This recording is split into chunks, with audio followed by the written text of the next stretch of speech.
بسم الله الرحمن الرحیم. ودرېږه کنه سړیه ودرېږه. بسم الله الرحمن الرحیم. سمه لاړه بیخه کې اوس نو زیاتو کم ویان ته رسېږو، څه احساس کوئ؟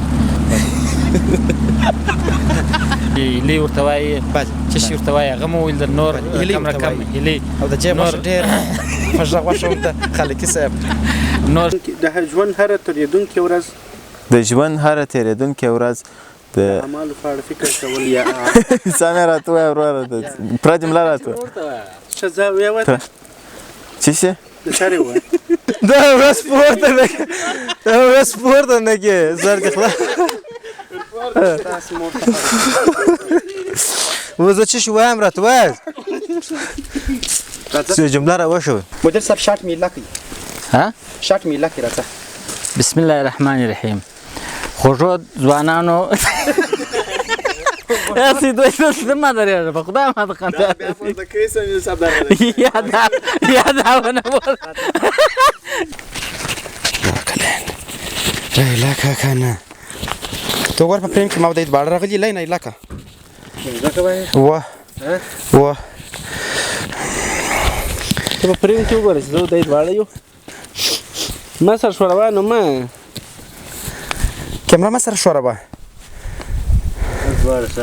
سم ها بسم الله الرحمن الرحیم. د سونیل کندهار میډیا چینل ګرانو کتونکو په خیر راسئ. شرف صاحب اوس نن د شاولیکوټ ولسوالۍ ته راغلي یو ملګرو سره. بله مدیر صاحب مهرباني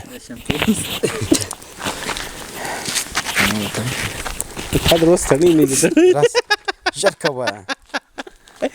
ډېر ښه خوند یې وکړي. خدای پاک چې د نور دوستانو ته مو توفیق ورکړي چې په وته کې داسې یو میله راته برابروي. میله خو په موته نه ده، خو چې اولاد وزېږېدی بیا بیا سره ګوره زېږېدل به کېږي خامخا. دا خبرې خو ځالته نه راولم، دا خو کټوم ځینې، دا خو خیر زموږ در مابین ځي. مننه ستا څخه مدیر صاحب. بیا وایه سره. بسم الله الرحمن الرحیم. د ژوند نازکه او خوږه مرحله هغه ده چې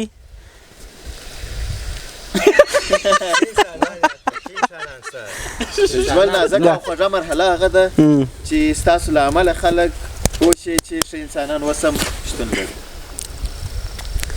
بسم الله الرحمن الرحیم. د ژوند نازکه او خوږه مرحله هغه ده چې انسان خلک پوه شي نه خلاص ده په ساتو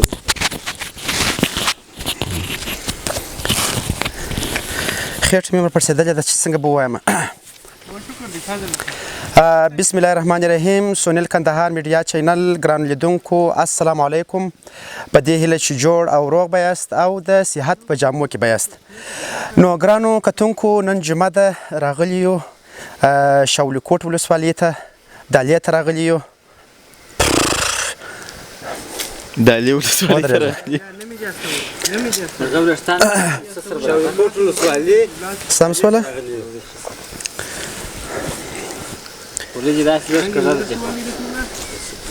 اوس صحیح شوله. زما و پیغام د ټولو کندهار شاعرانو ته دغه دی چې کم څوک چې میلې ته راځي، کم شیان چې ورسره راوړي باید په میله کې هغه کثافه‌داني یا کچره‌داني باید ونه غورځي.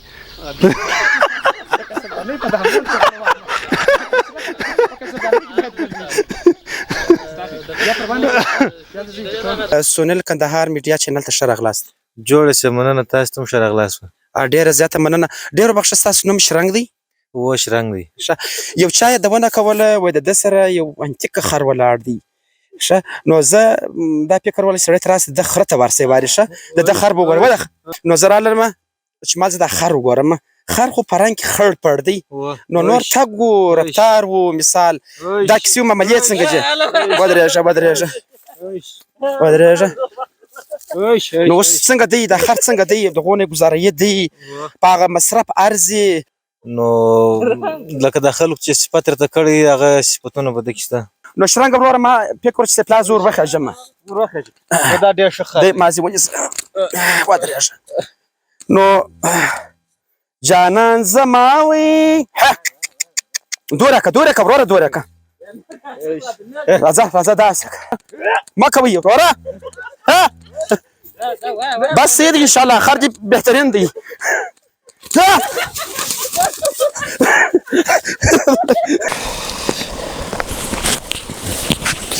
بلم بدم نو څنګه سو یاران ساعت مو تیر سو والله واقعا ساعت مو تیر سو بس ډېر مو وخندله د کومې ثانیې څخه مو خوند واخیستی نقل کې پښې راغلي د کومو ثانیې څخه مو خوند واخیستی ولا دغه چې په کښتۍ کې دورې ولاړو د دالې پای ته بله ډېر ښه صحنه وه او ډېر ښه بس د طبیعت منظره وه یو کوچنی بیت ګران کتونکو ته ووایه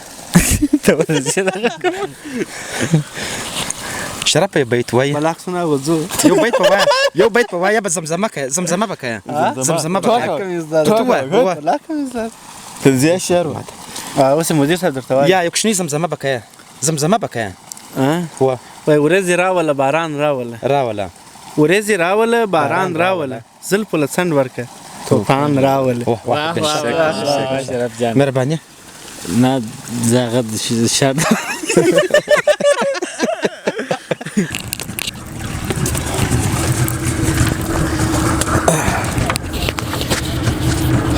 زه پکښې کې راځم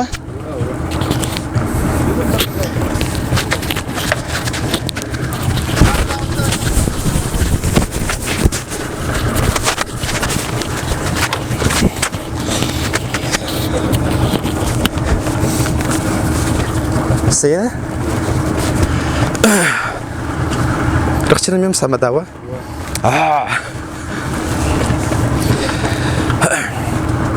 بسم الله الرحمن الرحیم د سنیل کندهار چینل ګران کتونکو السلام علیکم